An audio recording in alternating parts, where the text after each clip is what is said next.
There's a kind of man the West never bothered to name properly. Not the gunfighter, not the lawman, not the rancher with 10,000 acres and a brass belt buckle that catches the sun just right so strangers know he matters. I mean the other kind. The kind who shows up to a barn fire at 2 in the morning with blistered hands and $43 to his name and still, walks toward the flames instead of away from them. I've kept a logbook for 11 years.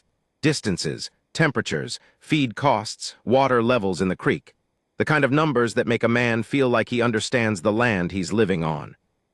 But the night I watched Decker Calloway go into that burning barn, I stopped writing numbers. Because some things don't fit in columns. Some things you just have to carry. The color of fire at 2 in the morning. The smell hit me before the light did. That's what people never get right when they describe a barn fire. They always lead with the orange glow, the dramatic column of smoke climbing against the dark sky, the way the flames lick and curl like something alive. But those things come second. Third, even. What comes first, what comes before your eyes have even registered that something is wrong, is the smell. Burning wood you'd expect, but a barn fire smells like burning history. Dry hay that had been stacked and restacked through a dozen seasons. Old leather. Feed bags that had soaked up years of moisture and grain dust and horse sweat. Rope that had been coiled and uncoiled so many times the fibers had practically grown into each other. The whole accumulated weight of a working life, going up in heat. I was staying in the loft above the tack room at Whitmore's spread, 3 weeks into my assignment, covering agricultural land disputes across the eastern edge of Comanche County, for a regional paper nobody outside of 4 counties had ever heard of. My editor had handed me the job with all the enthusiasm of a man passing off a grocery receipt, told me to find the human angle, and sent me west with $40 for expenses, and the name of a widow woman named Clara Whitmore who rented sleeping space to working men and travelers. Clara's place sat between 2 larger ranches, the Boone operation to the north, which was flush with cattle and influence, and the Calloway land to the south, which had been shrinking for years the way land does when a man runs out of money and the bank runs out of patience. I woke to the smell at, I'd guess, 2:15. By the time I'd pulled on my boots and gotten to the window, the Boone barn, not Clara's, not the Calloway place, was already moving past the stage where you think it might be containable. The fire had found the hayloft. I could see that even from across the distance. The way the top of the structure pulsed orange from inside, like a lantern with a broken chimney, told you that whatever was going to burn was already committed to burning. I grabbed my coat and my logbook out of pure habit. I have taken that logbook to situations that did not call for a logbook, and went outside. 3 men from the Boone crew were already moving, shouting, dragging a water trough on a cart that I could have told them, even from where I was standing, was not going to do what they wanted it to do. You don't put out a hayloft fire with a trough. You get out of the way and you pray the wind doesn't carry embers toward anything else. I logged the time, 2:18. What I didn't log, because I didn't see it happen, only arrived at it, was when Decker Calloway showed up. By the time I reached the edge of the Boone property, he was already there.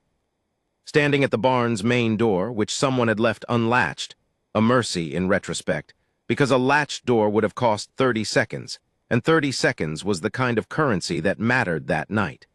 He was looking into the fire the way you look at something you're calculating, not something you're afraid of. Which wasn't the same as not being afraid. I want to be clear about that.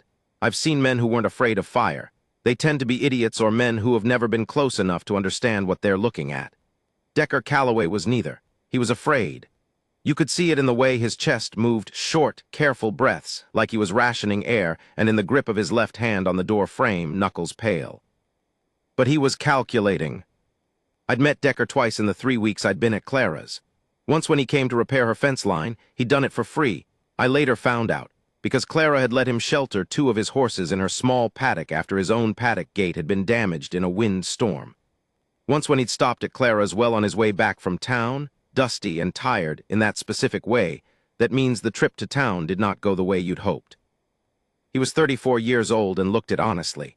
Not aged beyond his years, not that worn-through early look that too much sun and too little money sometimes carves into a man. Just 34, medium height. The kind of lean that comes from not always having enough rather than from deliberate discipline. brown hair that needed cutting. Hands that told you exactly what his life was without him having to say a word about it. He had a small ranch, 20-some acres, that were legally his, though the note on them had been restructured twice.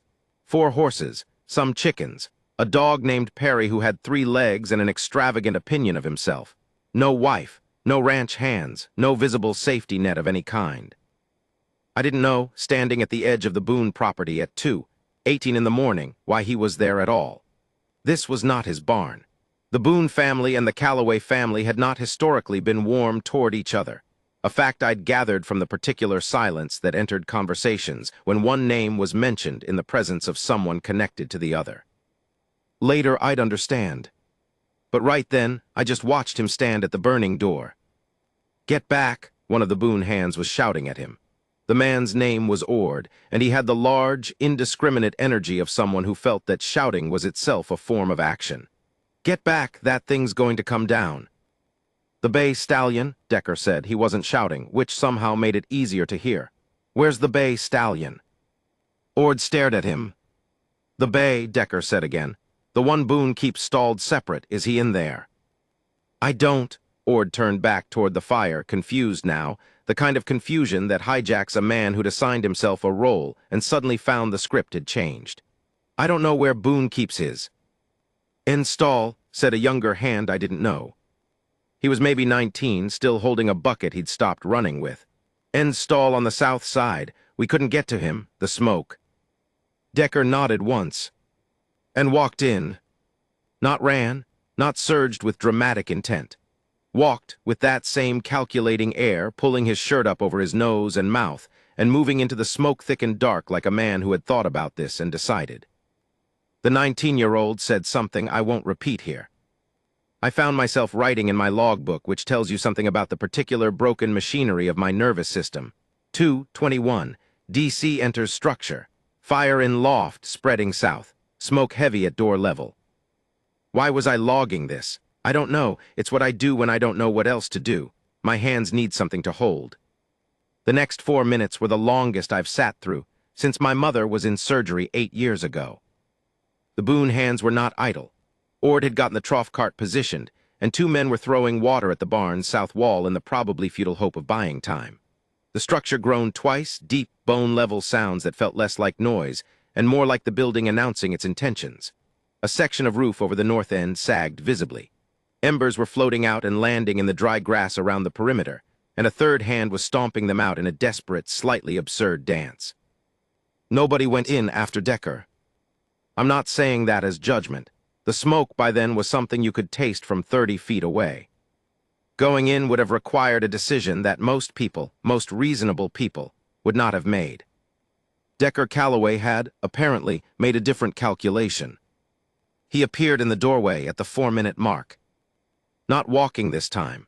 Moving fast, one hand clamped in the mane of a horse that did not want to be moved, a big bay stallion, exactly where the young hand had said, and he had gotten the animal to the door, but getting a terrified horse through a burning doorway is not the same as opening a gate on a calm morning. The stallion's eyes were white-trimmed. He was fighting the direction. Every muscle in the animal was saying wrong way, wrong way. Fire is behind us, but fire is also everywhere, and I will not move forward, I will not. Decker said something to the horse. I was not close enough to hear it, but I saw the horse's ears move. Just the ears.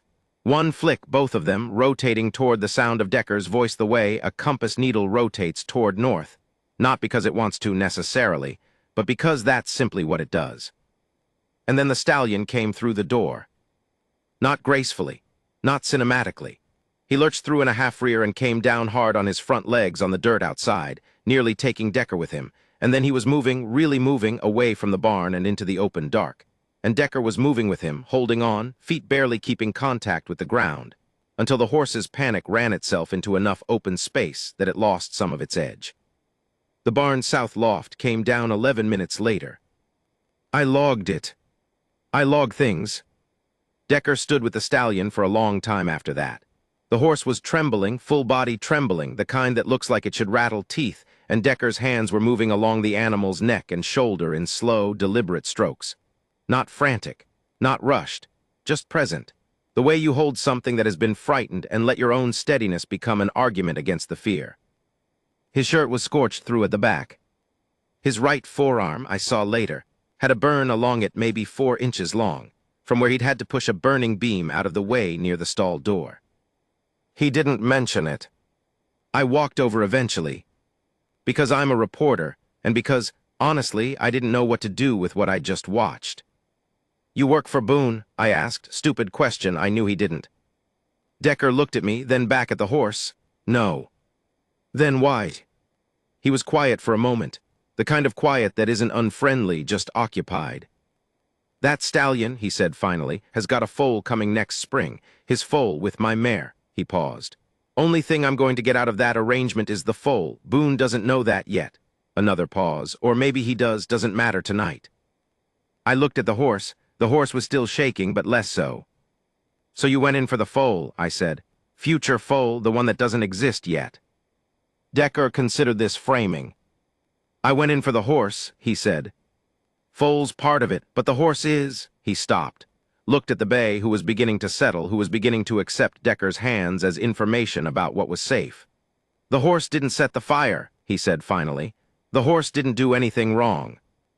That was all he said about it. I stood there for a while longer. The Boone hands were doing the post-fire work, checking perimeter, hauling debris clear of the remaining structures, the grim and exhausting arithmetic of aftermath. Ord came over at one point and looked at Decker and the stallion and seemed like he wanted to say something and then decided against it. The youngest hand, the one who'd known about the end stall, walked over and said quietly, "That horse would have died." Decker nodded. "You didn't have to." "I know," Decker said. Not dismissively, not proudly. Just honestly, the way you say "I know" when you have actually thought about a thing and arrived at your answer through your own internal process that is not available for outside review. At some point, Clara appeared at my elbow. She'd seen the fire from her window, wrapped herself in a coat, come to stand beside me the way neighbors do when there's nothing useful to do and being present anyway is the only gesture available. "That's Decker," she said. "Yeah," I said, "I know." "His daddy lost everything to a barn fire," Clara said, "when Decker was 12. I looked at her. "His horse died in it," she said. "First horse he ever had, couldn't get to it in time." She was quiet for a moment. "He's never talked about it, not once in 22 years, but everyone who knew Walt Calloway knows that story." I looked back at Decker. He was still standing with the stallion. The horse had stopped shaking. Decker's hand was resting lightly on the animal's cheek now, and the bay had lowered his head an inch or two, not fully relaxed, not fully trusting, but willing to consider the possibility. I looked down at my logbook. 221, DC enters structure. I stared at that line for a while. Then I turned the page. Some things you don't fit in columns. The Boone Ranch hands started calling it a night around 4:30. The structural danger had passed. What remained of the barn was a skeleton of scorched posts and the stone foundation of the original building, which had been there since before either of these men's fathers had drawn a breath on this land. Someone had gone to find Jeremiah Boone himself, who was reportedly in Amarillo on business, and the general understanding was that he would arrive home to a situation that was going to require some significant decisions. Decker had made no move to leave. I was tired in the way you get tired after something happens to your body that your mind didn't sanction, a jittery, hollow exhaustion that is not quite peaceful enough to sleep through. So I stayed too. I wrote in my logbook, numbers mostly, distance from Clara's property to the fire line. Approximate time each phase of the fire had taken. The temperature of the night air, which I estimated rather than measured because I'd left my thermometer in my bag and was not going back for it. I wrote subject entered the burning structure, subject exited with the stallion. Subject did not explain himself beyond what was necessary. Subject's forearm is burned and he hasn't looked at it. At some point I stopped writing and just watched. Decker had found a rope from somewhere. One of the Boone hands had brought it out of a secondary shed, and had loosely tethered the stallion to a fence post at a distance from the barn that felt, even symbolically, like a safe distance. The horse was grazing. Slowly, cautiously, as if grass was a thing that required careful vetting after the night's events, but grazing. Decker sat on the ground beside him. Not near him exactly, just near enough that the rope made a gentle curve between the post and his hand, which was resting loosely around it. Not holding tight, just there. I thought about what Clara had told me. 12 years old, first horse, a fire he couldn't get to in time. I've interviewed enough people in my 11 years of doing this work to know that the things a man carries silently are almost always heavier than the things he talks about. The talking is the release valve. The silence is where the pressure builds. Decker Calloway, it seemed to me, had been building pressure for 22 years. And tonight, in a barn that wasn't his, for a horse that wasn't his, with a foal that didn't exist yet as any kind of justification, he had done the thing 12-year-old Decker Calloway couldn't do. I don't know if that's why he went in. I don't know if he knows why he went in when you get to the real bottom of it. Men are not always transparent to themselves about their own motivations, and the honest ones will tell you so. But I thought about it. I thought about it for the rest of that night, sitting in the thinning dark with my logbook open on my knee, watching a broke man with a burned arm sit on the ground next to someone else's horse, in the ruins of someone else's barn, on a night that was finally, slowly cooling toward something approaching ordinary. The stars were tremendous. I always forget that out here. The stars are tremendous.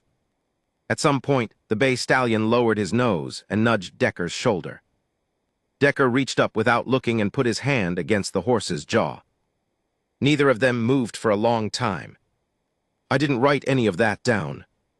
What a horse remembers. The burn on Decker's arm was worse than it looked in firelight. Clara saw it first, in the gray early morning when he finally came back across the property line, and she was already up. She had not, I don't think, gone back to sleep at all, and she made the kind of sound a woman makes when she's been worried, and has decided that now the worry gets to become something productive, which in Clara's case meant iodine, clean linen, and a specific silence that communicated both care and disapproval without requiring either to be stated. Decker sat at her kitchen table and let her work on his arm without complaining, which told me something. A man who argued with Clara would be a man who didn't understand the situation he was in. I sat across from him with a cup of coffee that was mostly just a reason to be present. "You should have someone look at that," Clara said, meaning a doctor, meaning the one in Ray's who came through twice a week and whose opinion on burn treatment was presumably more authoritative than hers. "I'll be fine," Decker said. "That's not what I said." "I know." She wrapped the arm in clean linen and tied it off with more competence than I'd expected, and then she went to the stove and didn't say anything else about the doctor, which was also, I was learning, a kind of language. Decker drank his coffee, stared at the table. "What's going to happen to the stallion?" I said. He looked up, not startled. I don't think Decker Calloway startled easily anymore, just redirecting his attention. "Boone'll sort it," he said. "He's got a secondary structure on the east quarter. They'll move the horses there until he can rebuild. And the foal arrangement." Decker looked at his coffee. "That's a separate conversation," he said, "between me and Boone when he gets back." I had the impression that this conversation, whenever it happened, was not going to be comfortable. The Boone family's feelings about the Calloway family were complicated by proximity and history, and the particular resentment that accumulates when one neighbor's fortunes rise at roughly the same rate another's are declining. I didn't know the whole of it yet. 3 weeks is not enough time to know the whole of anything, out here. But I knew enough to know that Decker going into Boone's burning barn was going to add a new variable to whatever existing equation existed between them. Whether it added a positive or negative term, I couldn't have told you. "Can I ask you something?" I said. Decker made a gesture that wasn't quite a yes, but wasn't a no. "Last night when you went in," I paused, tried to find language that wasn't too clinical, wasn't too probing. "Were you thinking about your father's barn?" The kitchen was very quiet. Clara at the stove did not turn around. Decker set his cup down on the table with a care that was itself a kind of answer, deliberate, considered, the action of a man who was choosing how to respond to a thing rather than simply responding. "Where'd you hear about that?" he said. "Clara mentioned it." He glanced toward the stove. Clara still didn't turn around, but something in her posture shifted fractionally.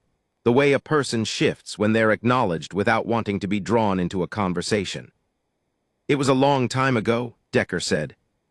"I know. 12 is a long time ago." "Sure." He was quiet for another moment. Then, "I don't think I was thinking about it, not in the way you're asking." He turned his coffee cup a quarter rotation. Habit, I thought, something to do with his hands. But maybe the body thinks about things the head doesn't. "I wrote that down." He noticed. "You writing about me?" he said, not unfriendly, curious. "I don't know yet," I said honestly. "I came out here to write about land disputes." "Land disputes," he repeated, and something moved across his face that wasn't quite amusement but was adjacent to it. "That's one way to put it."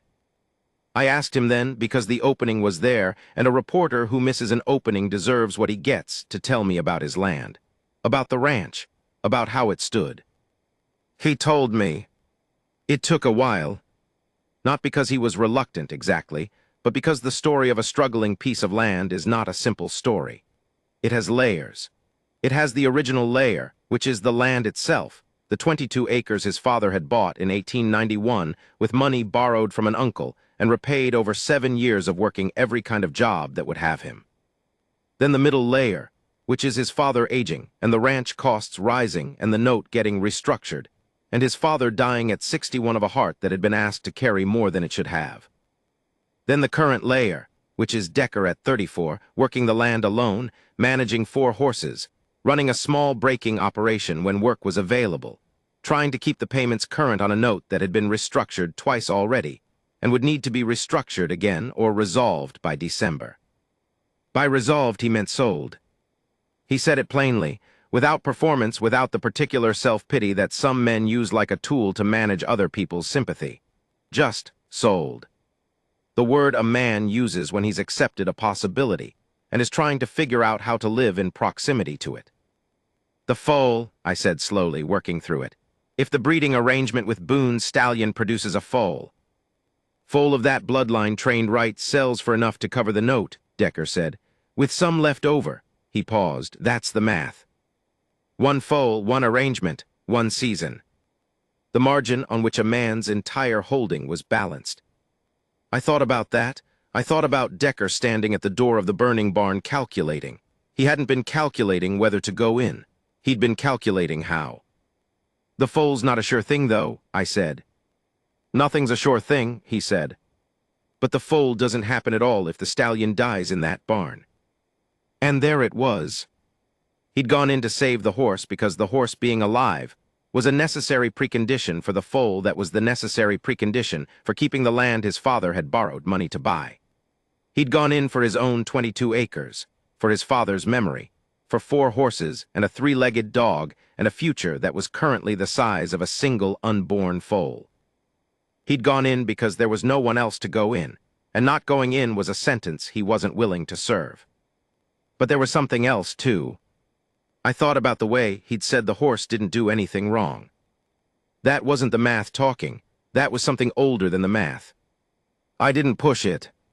You learn doing this work when you've gotten enough, and when pushing for more is just appetite rather than necessity. I'd gotten enough. Clara put a plate of biscuits on the table between us without being asked, and went back to the stove, and I ate 2 and Decker ate 3, and we sat in the kind of silence that is not uncomfortable, just honest. The stallion was alive. That was the fact that the morning organized itself around. Word had come through one of the Boone hands, a man named Ruiz who had been on night shift and had seen the whole thing from a different angle than I had, and whose account of Decker going into the barn was, as he put it, "the damnedest thing I have seen in 17 years of ranch work, and I once saw a man wrestle a bull and lose cheerfully," that the horse had been examined at first light and was showing no signs of serious smoke damage, some singe on his tail, some coughing in the night that had tapered off. Appetite back by morning. The animal was fine. Decker received this information with the same careful non-expression he used for most information. A single nod, a fractional loosening of something in his jaw. "Good," he said. "That was it, good." I wrote it down. I couldn't tell you exactly why, in the context of everything else that had happened. That particular word felt like the most significant thing I'd logged all morning. But it did. Good. Not thank God or thank Christ or any of the larger religious or emotional formulations that the situation arguably warranted. Just good. Good meant the math still works. Good meant there is still a future. Good meant last night was worth what it cost. Clara was watching him too, from the stove. She had that look, careful, slightly fierce around the eyes, that she sometimes had when she was thinking something she decided not to say. Later, when Decker had gone and I was washing the cups, she said it. "He's not going to ask Boone," she said, "for anything." I looked at her. "From the breeding arrangement," she said. "He's not going to ask for it. He saved that horse and now he won't ask for what he's owed, because asking would feel like payment and he didn't go in there to be paid." I considered this. "That seems like a problem," I said, "for the math." "That's Decker," Clara said, in the tone of a woman who has observed a man long enough to understand him, and finds that understanding equal parts exasperating and tender. I thought about this for the rest of the morning. About the specific trap a man like Decker Calloway builds for himself without realizing he's building it. The act of going into the fire makes it impossible to benefit from the act, because the act was genuine, and genuine things can't be sold. His father had probably been the same way. You didn't need to have known Walt Calloway to see his outline in his son. I went for a walk out to the edge of Clara's property that looked south toward the Calloway land. 22 acres in morning light. The house was small, 2 rooms, a porch that had been repaired recently but not recently enough, and the barn was older than the house and smaller, which is always slightly surprising. 4 horses in the paddock. One of them was a gray mare, heavily settled in her middle, who stood apart from the others in the particular still way of a horse who is doing the slow interior work of carrying. His mare, the mother of the future foal. She looked like she didn't need anything from anybody. She looked like she had the situation in hand. I stood at the fence for a while and watched her and thought about threads, about how a man's choices run forward and backward through time simultaneously, backward to a burning barn and a 12-year-old boy who couldn't get to his horse in time, forward to an unborn foal and a note that needed resolving by December, and how sometimes the same action lives in both directions at once. When I got back to Clara's, there was a note on the kitchen table. "Gone to the east quarter to check on the bay, back before dark, D." I sat down. I opened my logbook. I wrote the horse didn't do anything wrong. Then I sat there for a while and let that be enough. The afternoon found me in town. The town being Ray's, which had a post office, a general store, a saloon that served food of questionable ambition, and a barber shop that also functioned as the de facto social center. Because men will tell a barber things they won't tell their wives or their priests, and what a barber hears and what he chooses to share are 2 different sets of information with a complicated relationship. I had found the barber, a compact man named Pete Oswald, to be consistently useful in my 3 weeks of land dispute research. Not because he gossiped, he was careful in that way that earns long-term trust, but because he had a gift for the summary. He'd been in Ray's for 23 years, and he could sketch a situation in 2 sentences that would take anyone else 20 minutes of context setting to approach. "Heard about the fire," he said, when I settled into the chair. "I was there," I said. He processed this, made a small sound. "And Decker went in," he said, not a question. "You heard fast. Ruiz came in for a shave at 7:30. He worked the strop for a moment. Said it was the damnedest thing. He said that to me, too." Pete Oswald tilted his head and looked at my reflection in the mirror with the particular expression of a man who has decided he's going to say something. "You know what Jeremiah Boone's going to do," he said, "when he gets back and hears what happened." "I've been wondering," I said. "He's going to be decent about it," Pete said. "Boone's not a bad man. He's a large man, large interests, large opinions, large sense of what's his, but he's not bad. He'll want to do right by Decker for pulling that horse out." "And Decker won't let him," I said. Pete looked at me in the mirror for a moment, then went back to his work. "You've been paying attention," he said. "It's the job. The Calloways," Pete said, in the way of a man organizing a summary, "have never in recorded history accepted an offer they thought they hadn't earned first."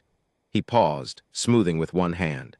Walt Calloway once dug a man's fence posts for 3 days in August heat because the man had once lent him a wagon wheel in 1903. The man had forgotten about the wagon wheel. Walt had not. I thought about this. So the debt runs backward, I said, not forward. The debt is always backward, Pete said. You earn it first and then you accept what's owed. You don't accept first and earn after. He made a small gesture. That's not how they're built. I sat in the chair and looked at my reflection and thought about a man who went into a burning barn to save a horse and would then find himself unable to collect on what the act had legitimately earned him, because collecting would retroactively change the nature of the act. I thought about how expensive that was. I thought about 22 acres and a note due in December. Jeremiah Boone came home on a Tuesday. I know because I logged it, though I'll admit that by that point my logging had taken on a character that had less to do with professional reportage, and more to do with the fact that I'd gotten personally interested in the outcome, and a logbook was the only way I knew how to manage that. He came home, apparently, to a detailed account from Ruiz that had been supplemented by Ord's somewhat more chaotic version, and the 19-year-old hand's simpler, but no less emphatic account of what had happened in his barn in the early hours of the previous Friday morning. By the time I saw Boone, a large man, as Pete had said, in every dimension, tall with the kind of broad presence that takes up more space than the physical body actually requires. He had been home for approximately 18 hours and had already decided what he was going to do about it. He came to the Calloway place on a Wednesday afternoon. I wasn't there, but Decker told me about it later, and Clara told me what Decker had told her, and I have learned that the account filtered through Clara Whitmore tends to be accurate in its essentials even if compressed in its detail. Boone drove up in his wagon and Decker came out on the porch, and they stood, porch and yard, the small geometry of men who are not sure of their footing, and Boone said what he'd come to say. He said he knew about the full arrangement. He said he was changing the terms. He said that Decker could have not just the foal but a second season, same mare, same stallion at no cost, in recognition of what Decker had done. He did not say thank you, apparently. Or if he did, he folded it into the offer, which is a particular form of gratitude that avoids the naked vulnerability of the unadorned phrase. Decker listened to all of this.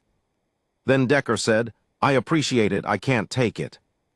Clara had a specific word for what came out of Boone's mouth next, a word that she rendered in a tone of combined exasperation and helpless fondness that told you she had been watching the Calloway men operate this way her entire life and had arrived at a complicated kind of peace with it.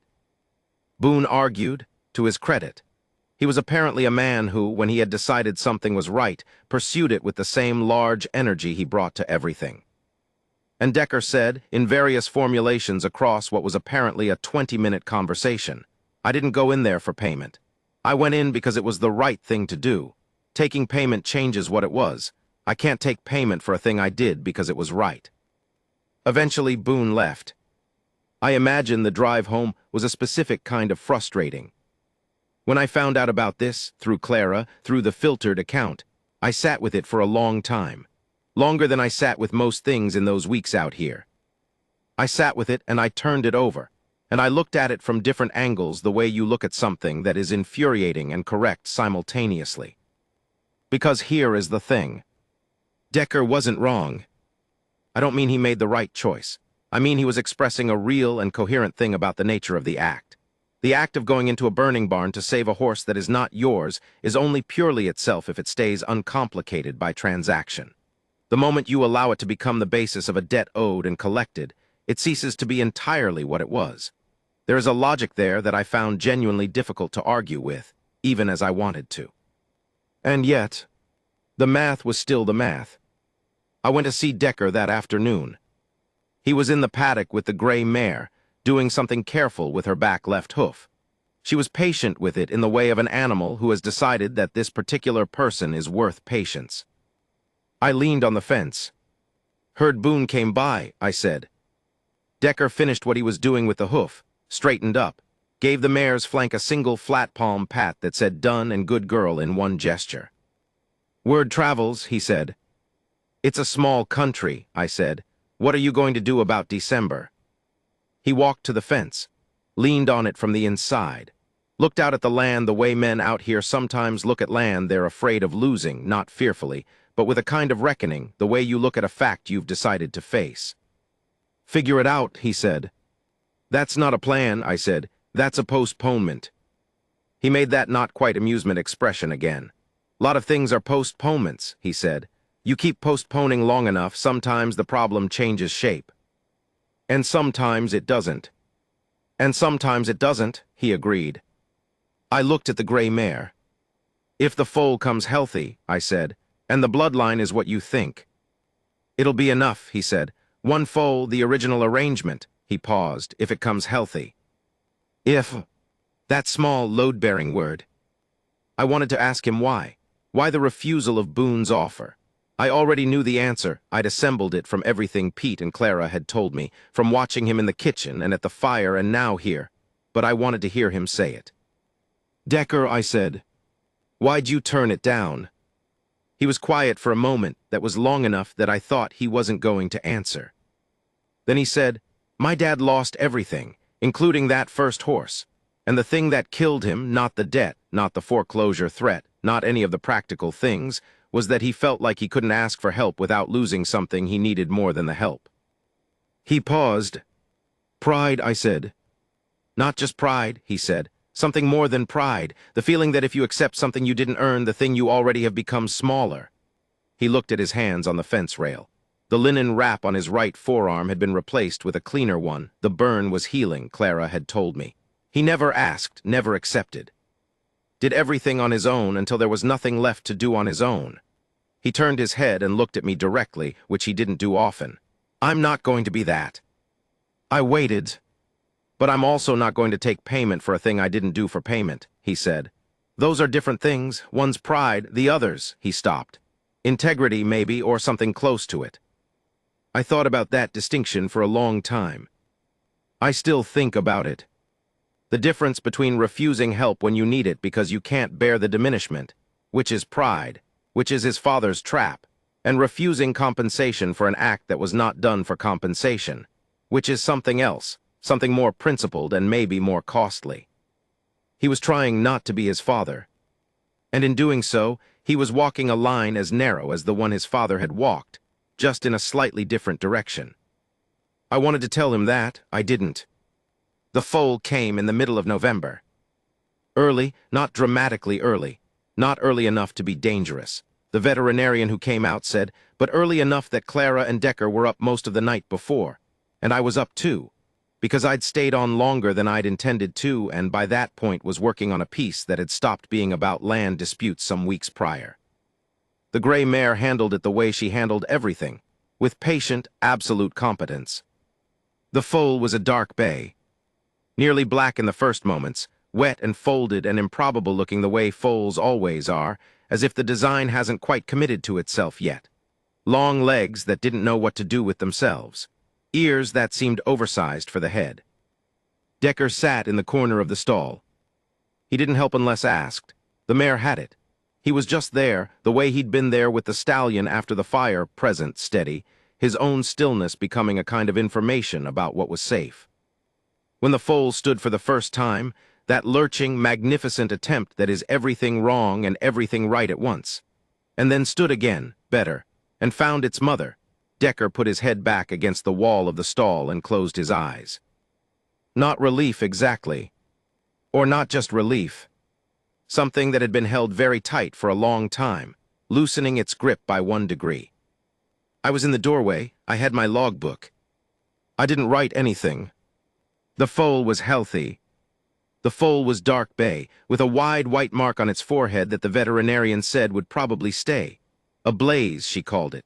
A proper blaze. The kind that photographs well if you're inclined toward photographs, which Decker wasn't but which I was, and I have one.